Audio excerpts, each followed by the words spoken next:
John Wesley, la salvación por la fe. Efesios 2:8. Porque por gracia sois salvos por medio de la fe. Todas las bendiciones que Dios le ha conferido al ser humano vienen únicamente de su gracia, liberalidad y favor. Vienen de su favor inmerecido, totalmente inmerecido, puesto que no tenemos derecho alguno a la más mínima de sus misericordias. Fue por pura y libre gracia que Dios formó al hombre del polvo de la tierra y sopló en su nariz aliento de vida, y puso sobre esa alma el sello de la imagen divina y lo puso todo debajo de sus pies.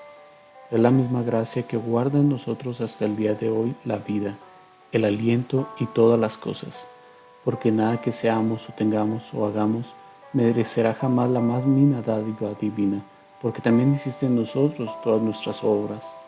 Todas estas cosas no son sino otras tantas pruebas de la gratuita misericordia de Dios, y cualquier justicia o rectitud que el humano tenga, eso también es don de Dios. ¿Con qué pues podrá el pecador expiar el menor de sus pecados?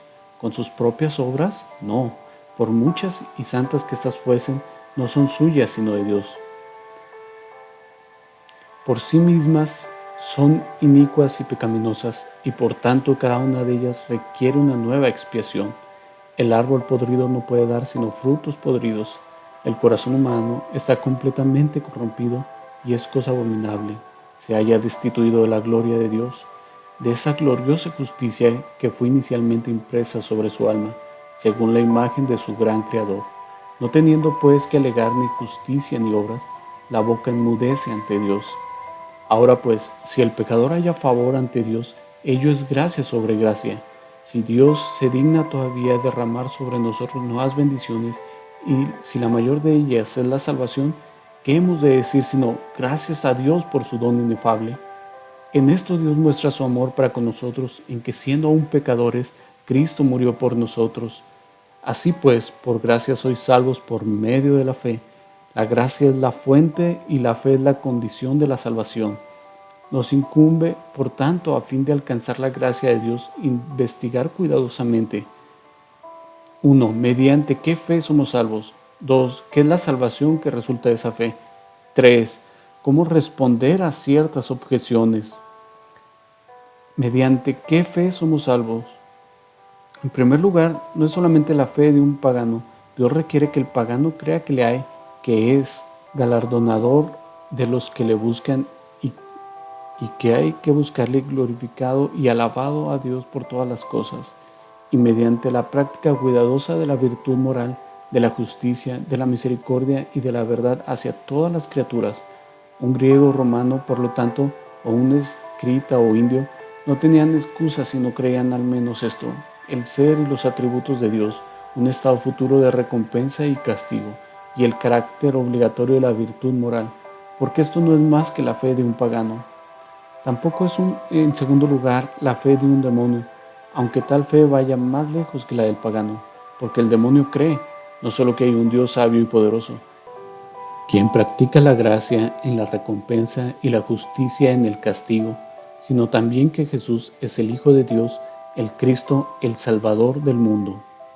Así lo hemos declarado explícitamente: yo te conozco quién eres, el Santo de Dios. Tampoco podemos dudar que ese desgraciado espíritu cree todas las palabras que salieron de la boca del Santo de Dios, o que cree lo que fue escrito por los antiguos santos, sobre dos de los cuales se vio obligado a dar glorioso testimonio al decir: estos hombres son siervos del Dios Altísimo, quienes os anuncian el camino de salvación.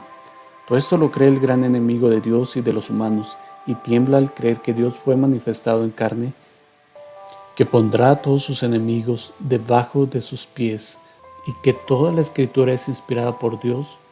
Hasta ahí llega la fe del diablo. En tercer lugar, la fe mediante la cual somos salvos, en el sentido de la palabra que se explicará más adelante, no es solamente la que los apóstoles tuvieron mientras Cristo estuvo en la tierra, aunque creyeron en Él de tal modo que lo dejaron todo y lo siguieron, y aunque tenían el poder de hacer milagros y de sanar toda enfermedad y toda dolencia. Sí, aunque tenían poder y autoridad sobre los demonios, y lo que es más que todo esto, fueron enviados por su Señor a predicar el Evangelio de Dios. Pero al regresar de todas estas grandes obras, su Señor mismo les llama generación incrédula y les dice que no pudieron echar fuera un demonio a causa de su incredulidad. Más tarde, creyendo que ya tenían alguna fe, le pidieron, aumenta nuestra fe. Y Él les dice claramente que de esta clase de fe no tienen ninguna, ni siquiera la de un grano de mostaza. Entonces el Señor dijo, si tuvierais fe como un grano de mostaza, podríais decir a este sicómoro, desarráigate y plántate en el mar, y os obedecería. ¿Cuál entonces es esta fe mediante la cual somos salvos? En general, primeramente, podemos responder que es la fe en Cristo, fe cuyos objetos únicos son Cristo y Dios por medio de Cristo. En esto se distingue esta fe absoluta y suficiente de la fe de los paganos, tanto antiguos como modernos, y de la fe de un demonio se distingue completamente por esto, que no se trata únicamente de un sentimiento especulativo, racional, frío y sin vida, de una serie de ideas en la cabeza, sino también de una disposición del corazón. Porque como dice la Escritura, con el corazón se cree para justicia, y si confesares con tu boca que Jesús es el Señor y creyeres en tu corazón que Dios le levantó de los muertos, serás salvo. Y en esto se distingue la fe que los apóstoles tenían mientras nuestro Señor estuvo sobre la tierra, en que reconoce la necesidad y los méritos de la muerte del Señor y el poder de su resurrección. Reconoce su muerte como el único medio suficiente para salvar al ser humano de la muerte eterna y su resurrección como la restauración de todos nosotros a la vida y a la inmortalidad, puesto que fue entregado por nuestras transgresiones y resucitado para nuestra justificación. La fe cristiana, por lo tanto, no es solo el asentamiento a todo el Evangelio de Cristo, sino también una confianza plena en la sangre de Cristo, una esperanza firme en los méritos de su vida, muerte y resurrección, un descansar en Él como nuestra expiación y nuestra vida, como quien ha sido dado por nosotros y vive en nosotros. Es una confianza segura que el ser humano tiene en Dios, que mediante los méritos de Cristo sus propios pecados han sido perdonados y uno ha sido reconciliado al favor divino. Es en consecuencia de ello acercarse y asirse a Él como nuestra sabiduría, justificación, santificación y redención, o en una sola palabra, como nuestra salvación. En segundo lugar, hemos de considerar qué es la salvación para que resulta de esa fe. En primer lugar, aparte de todo lo demás que puede implicar, se trata de una salvación presente. Es algo que puede alcanzarse, sí, que de hecho se alcanza sobre la tierra, por parte de quienes participan de esta fe, porque así les dice el apóstol a los creyentes en Éfeso, y a través de ellos a los creyentes de todas las edades, no seréis salvos, aunque esto también es verdad, sino sois salvos por medio de la fe. Sois salvos, para decirlo en una sola palabra, del pecado. Tal es la salvación mediante la fe. Esta es la gran salvación anunciada por el ángel antes de que Dios trajese a su unigénito al mundo. Llamará su nombre Jesús, porque Él salvará a su pueblo de sus pecados. Y ni ahí ni en ningún otro lugar de las Sagradas Escrituras se señala límite o restricción alguna. Él salvará de sus pecados a todo su pueblo, o como se dice en otro lugar, a todos los que creen en Él. Los salvará del pecado original y actual, pasado y presente, de la carne y del espíritu. Mediante la fe que es en Él, ellos son salvos de la culpa y del poder del pecado. Primeramente, son salvos de la culpa de todo pecado pasado, por cuanto todo el mundo queda bajo el juicio de Dios, ya que si Dios mirase los pecados, ¿quién, oh Señor, podrá mantenerse? Y puesto que por medio de la ley es el conocimiento del pecado, pero no la liberación de su poder, de tal modo que por las obras de la ley ningún ser humano será justificado delante de Él. Ahora la justicia de Dios por medio de la fe en Jesucristo se ha manifestado. A todos los que creen, ahora están justificados gratuitamente por su gracia mediante la redención que es en Cristo Jesús, a quien Dios puso como propiciación por medio de la fe en su sangre, para manifestar su justicia a causa de haber pasado por alto en su paciencia los pecados pasados. Cristo nos redimió de la maldición de la ley, hecho por nosotros maldición.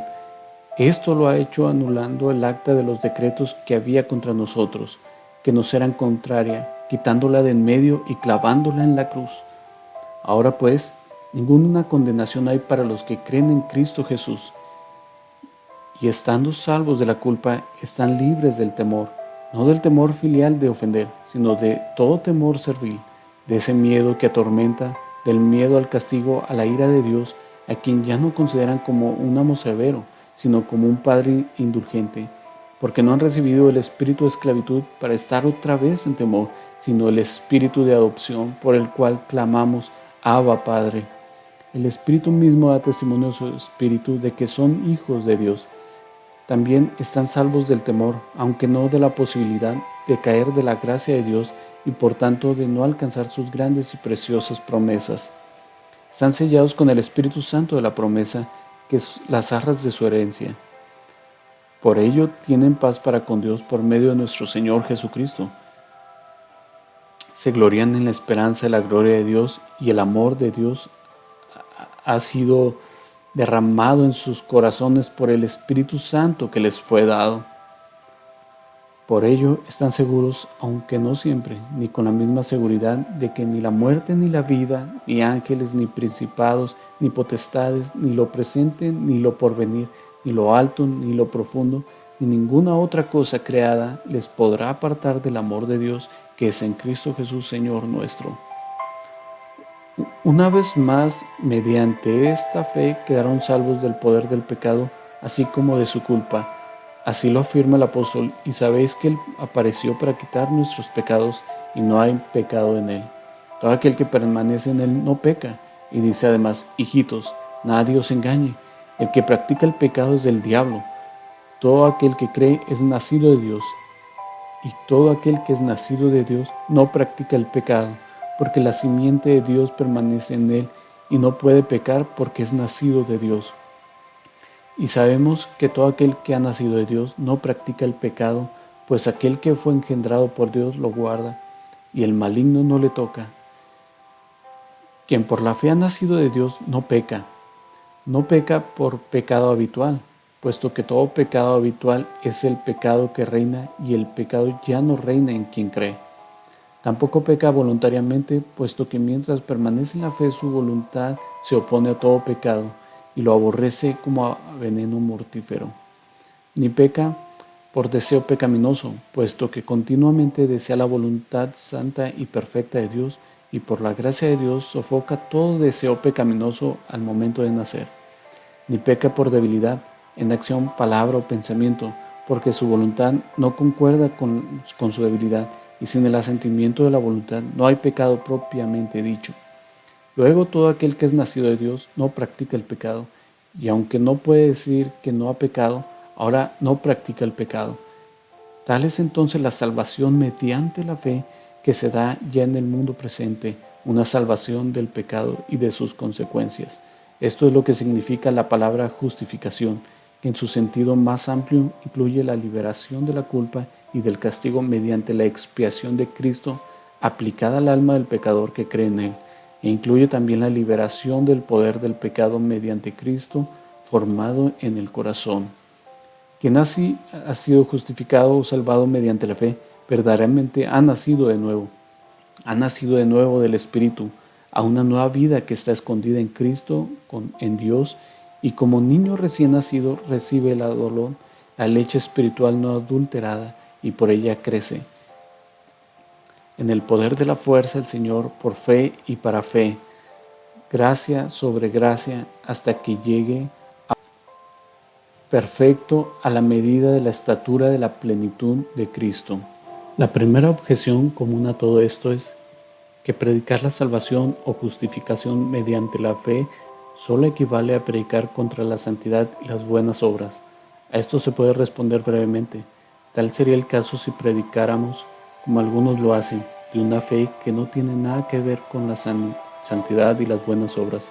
Pero no hablamos de tal fe, sino de una fe que necesariamente lleva a toda santidad y a toda buena obra.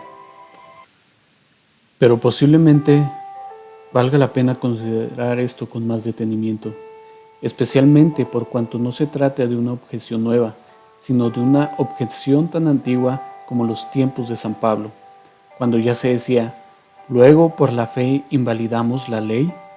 Respondemos, en primer lugar, que quienes no predican la fe son los que de veras invalidan la ley, ya sea directa y abiertamente, con explicaciones y comentarios que destruyen el sentido del texto, o indirectamente al no señalar el único medio que permite cumplirla. Y en segundo lugar, respondemos que nosotros confirmamos la ley mostrando todo su alcance y sentido espiritual y llamando a todos a ese camino de la vida mediante el cual la justicia de la ley se cumple en ellos.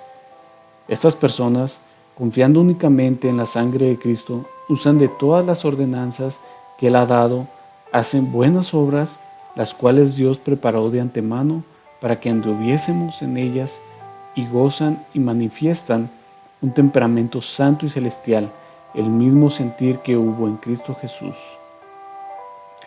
¿Pero no conduce al orgullo tal predicación de la fe? Respondemos que accidentalmente tal puede ser el caso. Por ello hay que advertir a todo creyente en las palabras del gran apóstol. Por su incredulidad las primeras ramas fueron desgajadas, pero tú por la fe estás en pie. No te ensoberbezcas sino teme, porque Dios no perdonó a las ramas naturales, a ti tampoco te perdonará. Mira, pues, la bondad y la severidad de Dios, la severidad ciertamente para con los que cayeron, pero la bondad para contigo. Si permaneces en esa bondad, pues de otra manera tú también serás cortado. Y al permanecer en esa bondad, recordará las otras palabras de San Pablo, que prevén y responden a esta misma objeción. ¿Dónde, pues, está la jactancia? Queda excluida. ¿Por cuál ley? ¿Por las de las obras? No, sino por la ley de la fe. Si alguien fuera justificado por sus obras, tendría de qué gloriarse. Mas no tiene de qué gloriarse quien obra, sino cree en aquel que justifica al impío. Lo mismo indican las palabras que se encuentran antes y después de nuestro texto. Pero Dios, que es rico en misericordia, aun estando nosotros muertos en pecado, nos dio vida juntamente con Cristo. Por gracia sois salvos, para mostrar las abundantes riquezas de su gracia en su bondad para con nosotros en Cristo Jesús. Porque por gracia sois salvos por medio de la fe, y esto no de vosotros.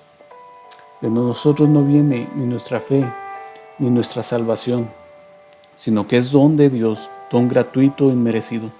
Don es tanto la fe que salva como la salvación que Dios en su bondad une a esa fe. El que creamos ese ejemplo de su gracia, el que creyendo seamos salvos, es otro, no por obras para que nadie se gloríe, porque todas nuestras obras y toda la rectitud que tuvimos antes de creer, nada merecían de Dios sino condenación. Tan lejos estaban de la fe que salva y que por tanto, cuando es dada, nunca es por obras. Y tampoco se debe la salvación a las obras que hacemos cuando creemos, porque es Dios quien hace todas las cosas en todos. Luego, el que Dios recompense lo que Dios mismo hace, sencillamente muestra las riquezas de su misericordia y no nos deja de que nos gloriemos. Pero no cabe la posibilidad de que tal modo de hablar de la misericordia de Dios, que salva y justifica gratuitamente mediante la fe sola, lleve a alguien a pecar. Tal cosa puede suceder y sucederá.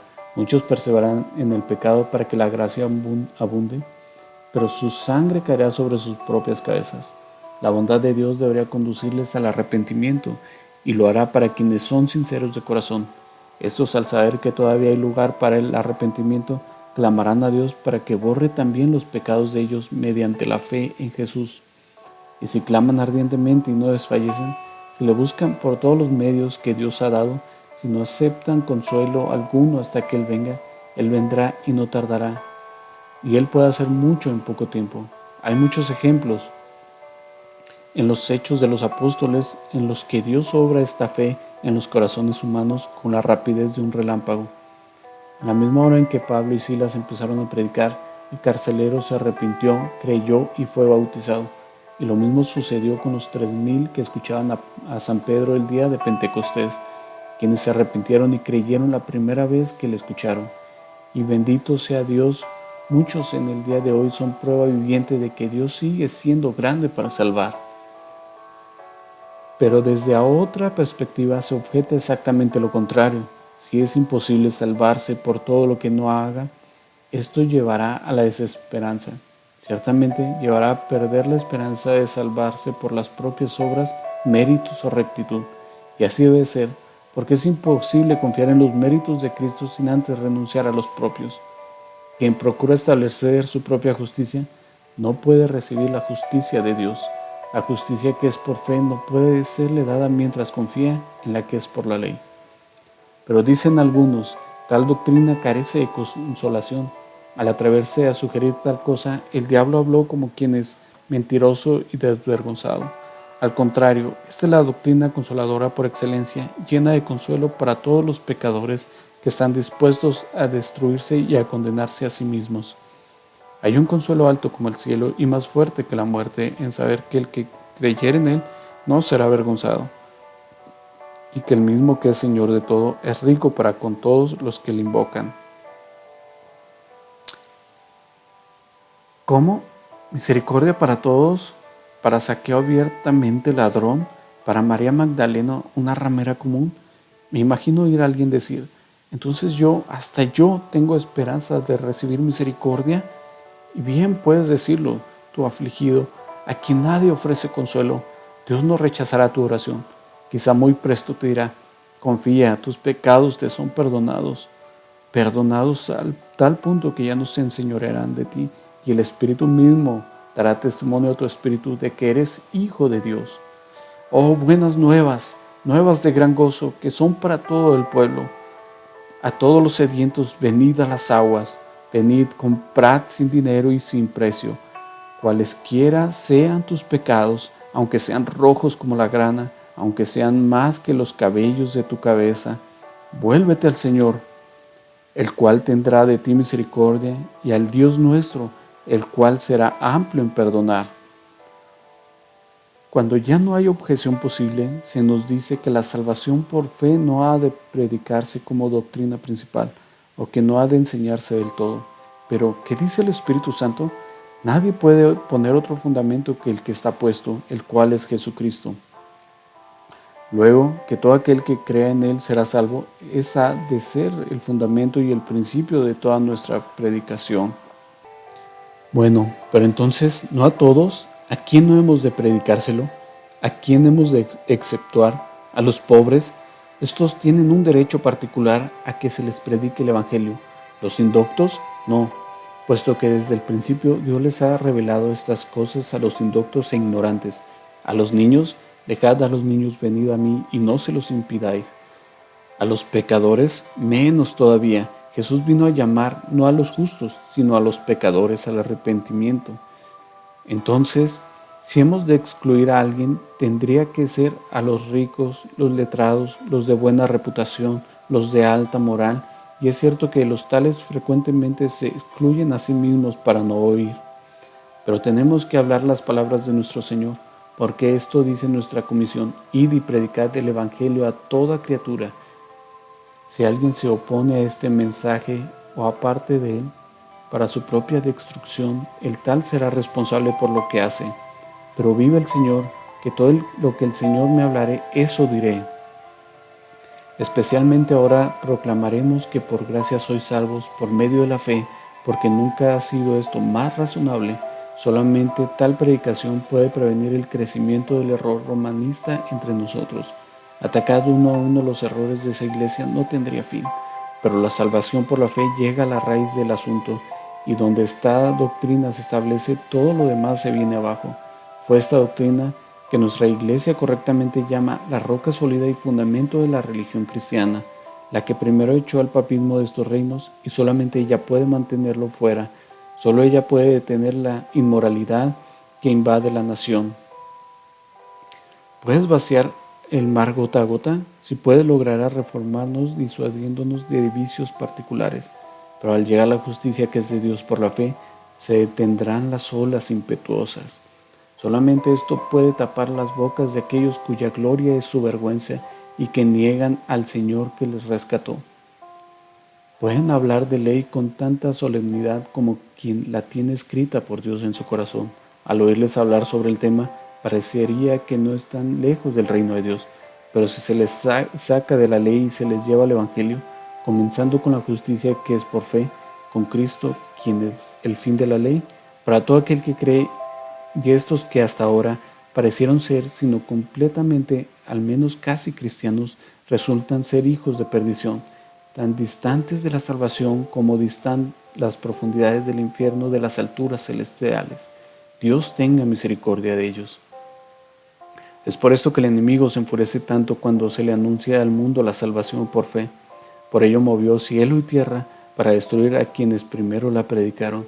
Por ello, sabiendo que solamente la fe puede destruir los cimientos de su reino, congregó todas sus fuerzas y empleó todas sus artimañas de la mentira y la calumnia para amedrentar a aquel glorioso campeón del Señor de los ejércitos, Martín Lutero, con el propósito de que no la reavivara, la cual no debe sorprendernos, porque como dijo ese varón de Dios, como se enfurecería el hombre fuerte y armado al verse detenido y aniquilado por un niñito, y este armado con una débil caña, se enfurecería, especialmente por cuanto sabía que ese pequeño niño le derrocaría y pisotearía. Amén, Señor Jesús. Es así que tu poder se perfecciona en la debilidad. Sale entonces tú pequeño que crees en Él, y su diestra te enseñará cosas terribles. Aunque eres débil como un niño recién nacido, el hombre fuerte no podrá sostenerse ante ti. Tú le vencerás y lo dominarás y lo derrocarás y lo pisotearás debajo de tus pies. Marcharás bajo la dirección del gran capitán de tu salvación, venciendo y para vencer, hasta que todos tus enemigos sean destruidos y sorbida sea la muerte en victoria. Ahora gracias sean dadas a Dios, quien nos da la victoria por medio de nuestro Señor Jesucristo, a quien con el Padre y el Espíritu Santo sea la bendición y la gloria y la sabiduría y la acción de gracias y la honra y el poder y la fortaleza por los siglos de los siglos. Amén.